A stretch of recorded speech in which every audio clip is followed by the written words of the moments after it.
Hello, my dear friends and my dear students. Thank you for signing up with me back. Today, we are going to learn about the shading techniques and the values of the tones. Your drawings can make it easier to study other aspects of your portrait and combine different approaches to sketching and drawings. As an artist, you should be aware of the basics of the art form. Most beginners have an issue with it. Due to this channel will help the beginning artist. At the same time, you all can learn with my upcoming videos as well. Those tutorials will include the paper material selections, pencils and tool selections.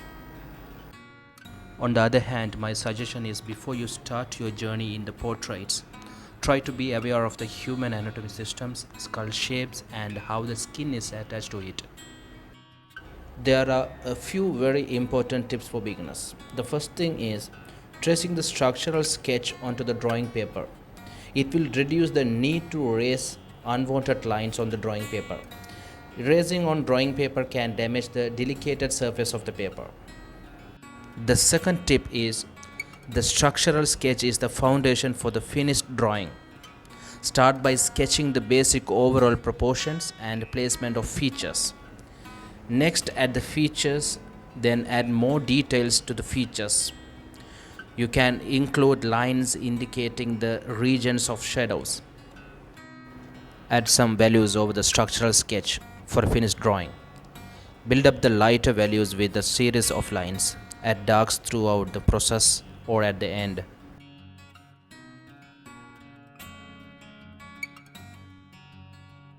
Draw solid black areas using a carbon or charcoal pencils over the structural sketch.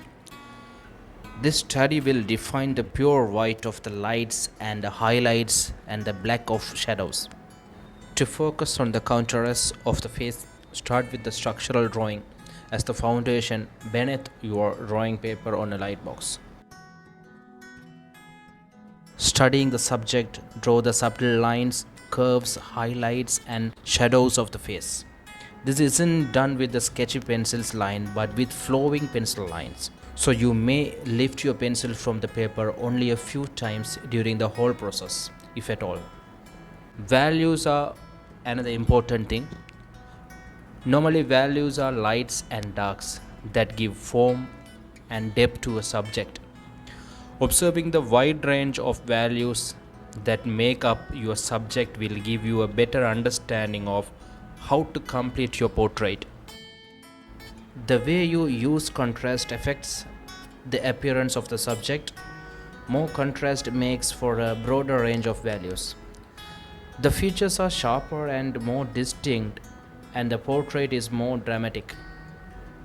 With less contrast, the range of values is narrower. The overall feelings is softer and with less depth. Values can appear different depending on their surroundings. A silhouette of a person in a gray value may seem dark when placed on a white background. That same silhouette seems lighter when placed against a dark background. At the same time, you can use charcoal sticks for dark areas. Well, technically speaking, charcoal is burnt organic material. Usually the material is wood. There are a few types of charcoal used by artists to create a drawing. These types of charcoal include wine and compressed. Wine charcoal usually consists of burnt willow wood. Wine charcoal is easily spread on a surface and is very easy to erase. As a consequence, it generally makes a lighter mark when you draw the compressed charcoal and easily smudges, which may be a benefit. Compressed charcoal is held together by a gum binder and is darker than wine charcoal. As a result, it is harder to erase and harder to smudge but makes a darker mark. Compressed charcoal may come as a round stick, a square stick or a pencil. Wine charcoal is almost always a round stick. Some compressed charcoal is pigmented. This is the case with compressed charcoal as well. When you're using charcoal to draw, a few tools will need to be at your disposal. First, you may need a variety of different types of charcoals. For an example, wine charcoal, compressed charcoal and pencil forms of charcoals. You will also want to have a kneaded razor. A kneaded razor is a special type of razor. that is designed to lift the material off of the surface. Kneaded eraser works especially well with charcoals. The next tool is blending stumps. You may also want to have a blending stumps. A blending stump will allow you to have full control over the blending and smearing of the charcoal. You can create a blending stump by tightly rolling up drawing paper to a point. If you are drawing on a flat surface, it's also a good idea to have a paper towel handy. You can lay the paper towel between your hand and the surface of the drawing so that your hand doesn't smear your work.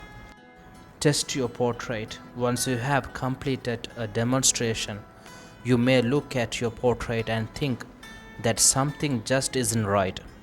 Many times, a good portrait is one step away from a great portrait. You can improve your work just by making simple adjustments and pushing contrasts. Beginning level students have an issue with drawing hair. There are many types of hair: straight, wavy, curly, thick, thin, short, and long hair. The simple way is draw hair using different types of pencil strokes. For short curly hair, draw with the series of small scribbly strokes. For straight silky hair, draw with long pencil strokes. The first step, sketch the shape of the head as a three-quarter view from the hairline around the contour of the head. Next step, raise the line shaping the head, which would now be covered by the hair. Sketch the lighter values overall, following the direction of the hair with the long pencil strokes. The second step is add the middle values, smoothly transitioning into the lighter values in the central area. The final step is add dark values and lighten some areas by gently dabbing with the kneaded eraser to give a sheen to the hair. Drawing slows you down. When you draw, you are taking time to look at something, analyze it, and reproduce it. You are not simply setting up to capture it and move on to the next. You come to understand light and shadow and how they reveal and define form. This awareness translates to any visual pursuit. Practice leads improvement. You won't get any better unless you engage in the attempt. The more you draw, the more confident you will become. Whether simple line drawings or meticulously detailed renderings, you can learn a lot from looking at the work of others. How did they use line and shape? How did they shade? If you are just starting out, pick simple objects and work your way up to complex ones. Go ahead and try drawing people and your pets, draw your furnitures and your living spaces. Draw your hand and feet. Hands and feet are the most complex parts of your anatomy and are readily available subject matter. If you can master these, you will pretty much be able to draw anything.